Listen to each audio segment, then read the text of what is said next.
Baik, hari ini saya nak menjawab soalan daripada Telekung Saidatul. Soalannya, kalau nak renovate rumah sendiri, boleh ke? Okey, dia sebelum kita menjawab soalan ni, so Puan Saidatul ni dia kena tahulah renovasi ni ataupun ubah suai ni diterbahagi kepada dua jenis. Satu tu ubah suai yang kecil-kecil dan lagi satu tu ubah suai yang melibatkan kerja-kerja yang besar.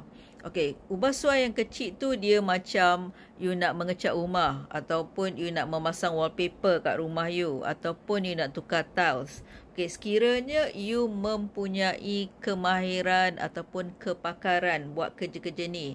Maksudnya you boleh beli cat and then you cat sendiri rumah ataupun you boleh pasang wallpaper sendiri ataupun border wallpaper sendiri and then you pula boleh pasang tiles sendiri, itu melibatkan kerja-kerja yang kecil, maka you boleh buat sendiri.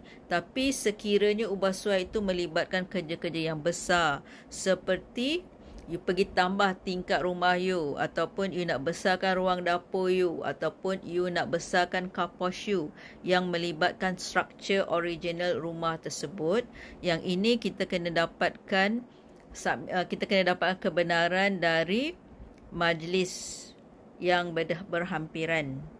Sebab kerja-kerja ni kita tak boleh buat selagi kita tidak dapat approval daripada kebenaran merancang majlis.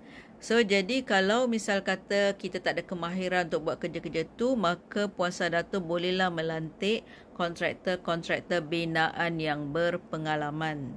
Tapi sebelum itu, pastikan dapatkan quotation yang munasabah. Maksudnya Puan Saidatul dapatkan sekurang-kurangnya 3 quotation daripada kontraktor dan dari situ buatlah perbandingan yang mana yang harus dipilih.